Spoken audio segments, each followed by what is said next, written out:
Pembimbingan guru SMA Xaverius dalam memahami pembelajaran berdiferensiasi dengan Padja Menko oleh Nancy Marwarinda SSI MPD. Padja Menko adalah Padlet, Jamboard, Mentimeter, coaching, dan observasi kelas. Saya adalah Nancy Marwarinda SSI MPD, seorang pengawas SMA Kota Bukit Tinggi. Saya saat ini menjadi pengawas pembina di SMA Xaverius.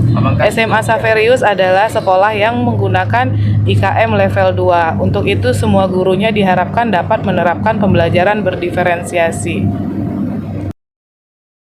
Pembinaan akademik dimulai dengan memeriksa perangkat pembelajaran guru.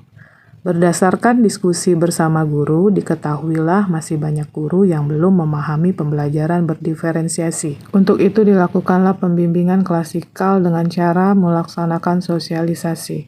Bapak Ibu juga sudah pernah mendengar apa itu pembelajaran berdiferensiasi. Akan menuliskan apa yang Bapak Ibu ketahui tentang pembelajaran berdiferensiasi. Sudah ada pendapatnya Bu Revi, Bu Yolita, Bu Sep, sudah masuk ke semua.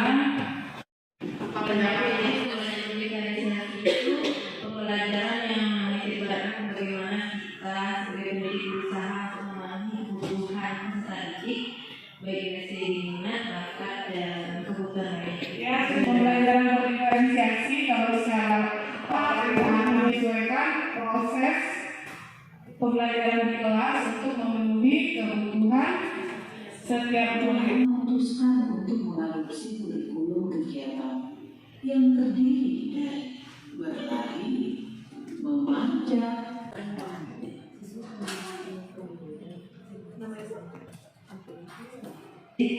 Pembelajaran tidak akan menghasilkan hasil yang maksimal jika guru menyamaratakan pendekatan atau metode terhadap seluruh siswa dengan tidak memperhatikan kemampuan atau minat dan bakat dari masing-masing peserta didik.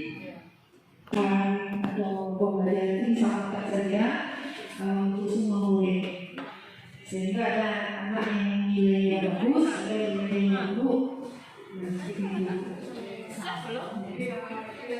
juga anak ini menyaksinya. Pembelajaran berdiferensiasi ini diharapkan bakat-bakat alam yang ada di siswa kita masing-masing itu makin tergali pada saat mereka belajar bersama kita. Silakan Bapak Ibu amati gambar yang ada di depan Bapak Ibu. Gambar yang saya lihat, gambar yang pertama itu dari segi fisik yang lebih tinggi yang dapat melihat, sedangkan yang badannya yang paling kecil itu tidak dapat melihat sama sekali apa yang terjadi di balik pagar.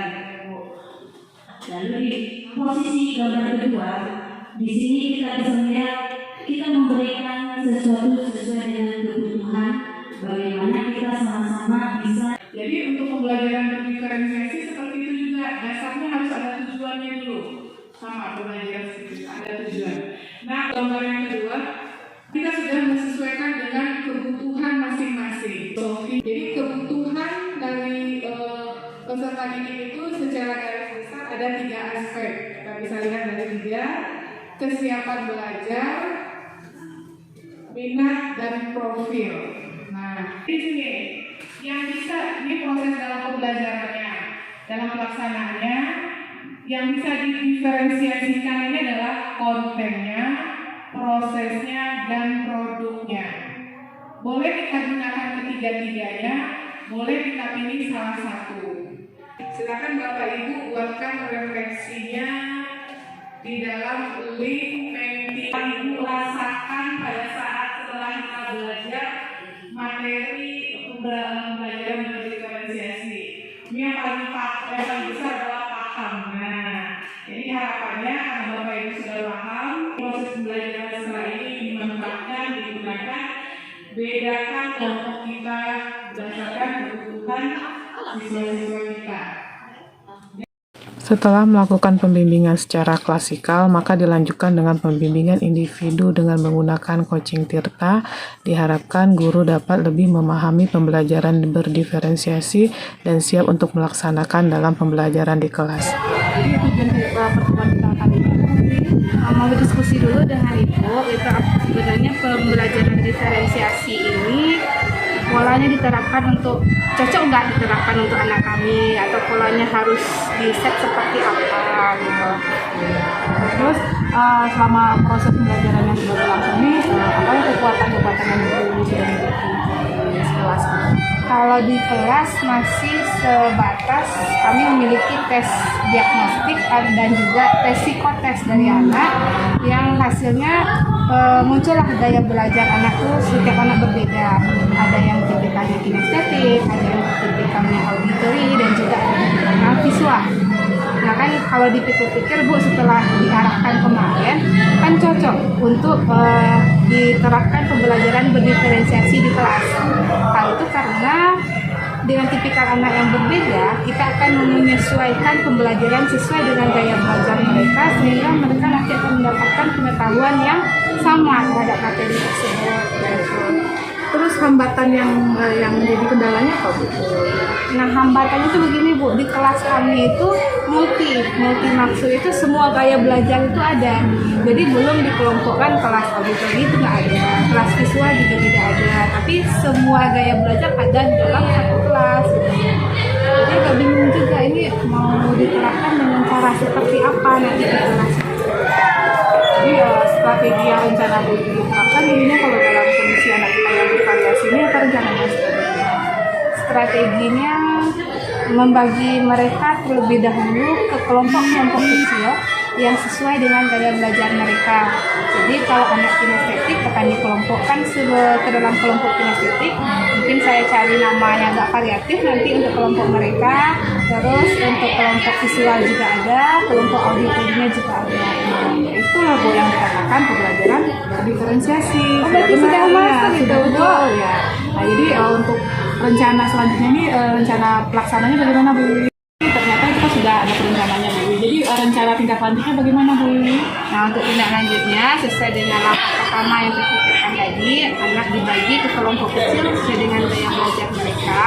Nah kebetulan minggu depan itu materinya nanti anak yang kinestetik akan diarahkan membuat tugas yang sesuai pula dengan gaya mereka. Mungkin itu belum fix untuk hari ini, kita lihat dulu bimbingan dari Ibu lah, mohon bimbingan dari Ibu terhadap pengembangan modul ajar untuk tipikal gaya belajar ini. Jadi sebaiknya ini coba buat lagi perencanaannya nanti kita bahas lagi tentang perencanaan. Baik, gimana Bu perasaannya sekarang jadinya? Wah sudah lega Bu, ternyata pembelajaran ini nggak sesulit yang saya pikirkan sebelumnya. Awalnya mikir dengan satu pembelajaran dengan tipikal anak yang beragam, ini saya menyusunnya seperti apa. Ternyata ada titik tengahnya dari penjelasan yang kita ini. Jadi semoga ya Willy ya. Sampai terima kasih Bu.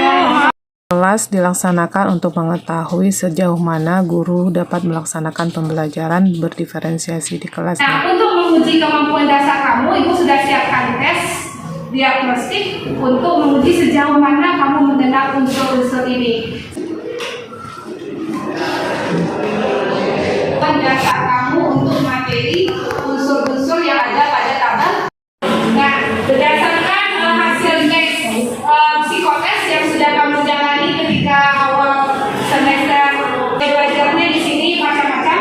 Ada yang suka dengan musik, ada yang suka melihat dan mengamati. Nah, sekarang untuk pembagian tugasnya saya kelompokkan berdasarkan gaya belajarnya masing-masing.